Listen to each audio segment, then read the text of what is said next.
So let's get right into it. So as many of you all know, I'm currently a graduate student at NYU pursuing my master's. It's a 2 years master's program, so I had been in the process of applying for internships for the summer of 2020. What a joke. But yeah, so been in the process of that ever since the fall of 2019, and that's what I'll be talking about today. I think it's safe to say that this summer 2020 application process was extremely different than what one would imagine, just given the current climate and the challenges faced due to the COVID-19 pandemic. I wrote a little bit about my experience in my Medium article, which I will share as well if you guys want to take a look at that. And it just really talks about just overcoming challenges as an aspiring UX researcher. So to give a little bit of background, I knew that I wanted to work in tech for a while now. I wanted to work in tech for two main reasons. During my last job, I had the opportunity to work on research projects for tech clients. And this was a really great experience because I was exposed to the types of projects they work on, the type of research that they would conduct typically, and I also just really liked the atmosphere and the collaborative environment of the teams that I was working with.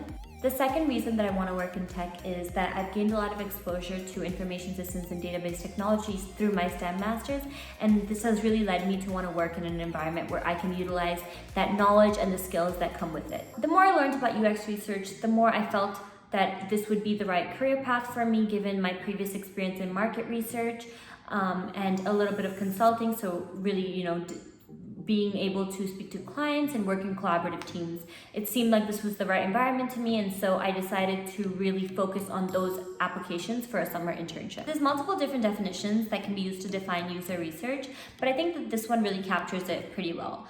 User research is essentially the systematic study of target users and their requirements in order to add realistic context and insights to product design processes. So really, user research is really just about understanding the user's unique needs and requirements of a product when they're actually using it. So looking at the context in which a user uses it and making sure that we're really increasing the efficiency and the functionality of a product. Upon a little bit of research, I instantly knew that I really did want to pursue a career in UX research. I loved all aspects of it, from the collaborative approach, being able to speak to the users and learn more about their experiences and what their requirements are. I also hope to be able to leverage my STEM master's degree to this type of role, and I think that working in tech was something that I felt was the right path for me. So that was where I positioned most of my applications, and those are the types of companies I mainly applied to.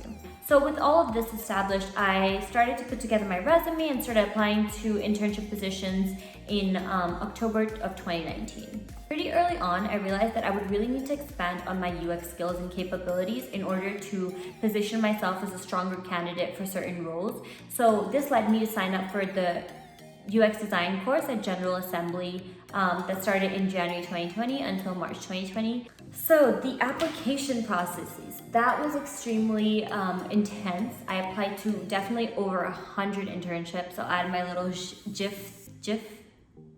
I'll add my little GIF that I created over here, just to give you an idea of the different types of roles that I applied for. And yeah, I had a few initial screening interviews and around 3 follow-up interviews after that. But the main job that I was really hoping for, and it was something that has been my dream company for so long, was a UX research internship at Google. I then tried my best to perfect my resume and any other additional materials that I might need, like recommendations, a cover letter, and just have that ready by January so that I could apply on the day that it opened. For those of you that are looking to break into the field of UX research, I'm just going to share with you some of the resources that really helped me. I'll also share with you certain interview strategies that I used in order to help sharpen my responses during the actual interview. So for resources, the first resource that I would highly recommend is the Nielsen-Norman Group. I've mentioned this in my other videos, but I cannot stress this enough. They were really helpful in understanding the different UX research methodologies, and in addition to that, also understanding when to use these different methods and how they are relevant in different parts of the UX design process. So this is extremely useful when interviewing for UX research jobs or internships, because sometimes the interviewer might ask you to come up with a UX research plan for a particular product scenario, and depending on what phase this product is in its product design cycle, it'll help you come up with a more cohesive plan with the right tools and methods to really show the interviewer that you understand when to apply certain research methods and why. So that's something that I really spent a lot of my time when preparing for the UX research interview, which was to focus on not just what are the different UX research methods, but why would you use them in certain situations, what are the pros and the cons, and what are some of the constraints as well. That's extremely important to know. For example, in the explore phase, you're more likely to use certain UX research tools and methods such as ethnography or user interviews, like one-on-one interviews. Whereas when you're more into the prototyping and the product development phase and you actually have things that you can test, you might be more focused on usability testing. So in addition to this, I also relied heavily on Medium. It was an incredible resource to gain additional information about UX research, but also to learn from other people's experiences interviewing for UX research positions. I used this to look up similar questions and come up with practice answers and kind of test it on myself. So I would literally talk to myself to run through certain interview questions so that I could better prepare my responses a little bit. I'm not very good at interviewing naturally, so this is something that was really important for me to do because I tend to get very anxious, and when I get anxious, I start to fumble on my words. So just being able to talk to myself and kind of work around some of these typical responses based on my experiences really helped me to have a more cohesive response during the actual interview. Medium is also great to learn about what UX researchers actually do on the job. A lot of UX researchers will post content from their actual real life case studies, and it's a great way to really learn about the role and to see if it's a good fit for you. So within Medium, I would really recommend subscribing to the UX Collective. They have a lot of really great UX content, not limited to UX research, so that way you can also expand and see if you do prefer other parts of the UX space as well. Another really good Medium publication to follow is Mixed Methods. Also, UX Planet and Prototype are also really good Medium publications to follow. Some additional resources that I used were uxbooth.com and uxplanet.org. They were also very helpful in, really just helping me learn more about the field, the industry, how everything all the different spaces within UX work together and collaborate. So would definitely recommend using them as well. There's also a lot of online UX research courses that you could take, and I think that if you're super new to research as well, in addition to UX research, then I would recommend maybe doing a crash course online, like Udemy or Coursera, and it might just help you with your understanding. And I think one of the best ways to learn, especially with UX, is to do some sort of personal case study or project. So that might help you show that you've practiced these tools, so that when you go to interviews, you can really speak to what you've actually done. And it also shows a lot of self-starter and initiative. One thing I would say if you have a UX research interview lined up is if you have worked with a UX research method or tool in the past and you're more familiar with it, really focus on those tools. So focus on the 2 or 3 tools that you have worked on extensively and really understand when to use them, what are the benefits, what are the cons, what are some of the constraints that you faced, and also be able to explain when you used it. So really walk through that process of your kind of a mini case study during an interview, just explaining when you used it, what was for, and what was the outcome. I think that's really important. Trying to frame your answers within the STAR method is super important, cannot be emphasized enough, because you don't realize how fast time goes during just a 45-minute interview, and you can't spend too much time giving context and not explaining the results. I would not recommend writing essays for responses because it's very unlikely that you're going to be able to read that during the interview, especially if it's an in-person interview. And secondly, it just I feel like it will be very clear to your interviewer that you are just reading off a script. So you really want it to be much more authentic. And if you've done your research, these bullet points are just guiding points because you already do know what you're talking about. Any doubts that you have, be sure to kind of clarify them ahead of time so that you feel confident when you're in the interview, because if you feel confident, then it's going to come across the interview as well that you are confident. And that's something that took me a very long time to learn how to do, and I still don't think I've mastered it, but these are just some of the things that I feel like benefited me a little in my process. So I would hope that it could to you as well, especially if you have really bad interview anxiety like I do, that I'm very, very slowly starting to kind of overcome. Make sure you practice at least 2 weeks ahead. If you can, maybe continuously practice in whatever time you have between finding out about the interview and getting the day of the interview. Practice with a friend, a family, yourself, talk to yourself. I talk to myself a lot. I think I should have talked to myself more than I did, but it's okay. So it's a learning experience, but definitely talk to yourself, because what you might have written down or in your head may not come out the way you want it to, especially if you haven't practiced like actually talking it out. It's a very different experience. So I would emphasize that tremendously. And I think, especially for people in the UX field, one thing I've noticed now that I'm done with the whole application process and it's already mid-July, I'm working on my UX portfolio, and one thing I realized is that that's really helping me to concisely explain the different projects I've worked on by focusing on what I did, what methods I used, why I used them, pros, cons, and insights. So final impact, what was the impact? And I think that was something that was quite challenging for me to do before, to compartmentalize, but I would say typing up my case study for my UX portfolio from my past work has really, really helped me to be able to do that in a very concise and clear manner.